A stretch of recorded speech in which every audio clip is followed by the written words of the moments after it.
Baliw ka, Piloso Potasio. Baliw. Wala kang alam, Piloso Potasio. Saan baliw? Wala kang alam sa buhay. Baliw!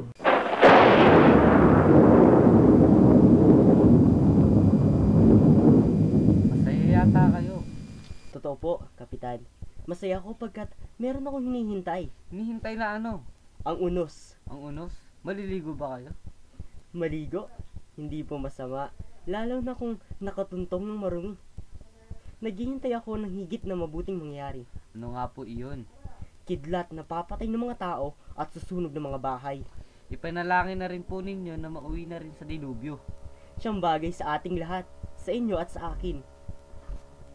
Mauna na ako, dadaan pa ako sa simbahan. Tayo na mga bata, pinaganda kayo ng iyong ina ng pangkurang hapunan. Ayaw po kami paalisin ng sakristan mayor hanggang alas 8 ng gabi. Sana po ay makasweldo ako ngayon para may maibigay ako sa inay ko. Anong gagawin nyo ngayon? Tutugtugin po namin ang kampana sa kampanaryo para sa mga kaluluwa. Mag-ingat kayo, huwag kayong lalapit sa kampana kapag kumukulog. Siya, ako'y mauna na. Ako'y uuwi pa. Nakita niyo na ba sa sementeryo ang anak ng nasirang Don Rafael Ibarra? Nakararating lamang galing sa Europa. Opo, nakita ko nang bumaba sa karwahe. Nagpunta daw doon para hanapin ang libing ng kanyang ama. Malamang ay nag-iisang malaking dagok ito sa kanya. Parang wala lang po sa inyo ang nangyari sa kanya. Ginang, alam naman ninyong anim na katao lamang ang nakipaglibing sa kanya. At isa na ako doon.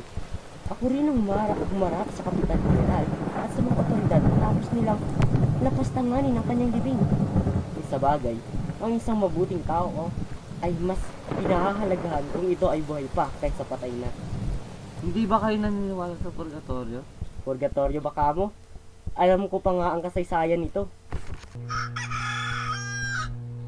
Abalang-abala pala siya. Marapat lamang na umuwi na ako. Nariyan ka na pala. Pasensya na po kayo. Abalang-abala po pala kayo. May sinusulat lamang ako. Hindi naman ito apurahan. May tutulong ba ako? Malaki po. Ano po ito? Nagsasalin po kayo ng isang heograpiya? Hindi. Gumamit ako ng sarili kong simbolo. Pero bakit po kailangan ninyo ito isulat sa simbolo? Para hindi mabasa ng iba ang isinulat ko. Kung ayaw ninyo mabasa ng iba, ay bakit po ninyo isinulat? Sinulat ko ito para sa sunod na henerasyon. Ang henerasyong ito ay matalino dahil maiintindihan nila ito. Ang mga kakatuwang simbolo na ito ay magsisilbing hiwaga ay siyang nagliligtas sa may pinsalang kamay ng mga pari dahil sa may hiwagang ritual. Sa anong wika po ninyo isinulat? Sa sariling wika natin, Tagalog. Nais po sana akong ipakita sa inyo. Ibig ko pong sabihin ninyo sa akin kung sino ang maaari kong lapitan tungkol sa pagpapatayo ko ng pangalan. Nais mo sa katuparan ang malakon ko ng pangarap? Ang pangarap ng isang baliw?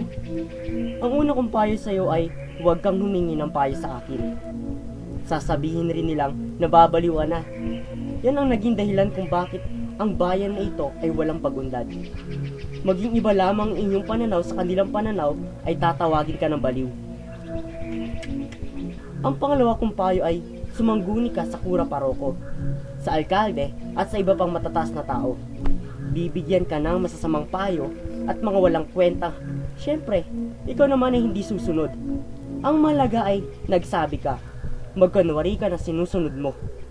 Maganda ba ang inyong payo? Ngunit kailangan ko po ba ang maraming gawain tulad niyan? Mabuti ang aking rin dapat ay maisakutuparan ito sa lalong madaling panahon. Walang taong may gusto sa ubad na katotohanan. Ang iyong mga plano ay kay ganda para sa panaginip ng isang bata. Ngunit tingnan mo ako, nakipaglaban din sa kabutihan, ngunit pinagtawanan lamang. Mag-ingat ka, iho. Una pa lamang ay binangga mo na ang isang pinakang makapangyarihang tao dito sa bayan. Tandaan mo, ang Diyos ay minsan ang napatalsik sa kanyang altar dahil sa gintong baka. Hindi naman po ata ganun kapanganib ang aking bayan. Naniniwala po ako na makakamit ko ang hangarin ng walang makakamangga na matindi. Makakamit mo lamang iyong hangarin kung papayag ang pari.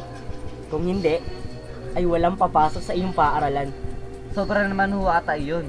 Meron naman pong mga tao na hindi matitino at handang gumawa ng kabutihan para sa ating bayan.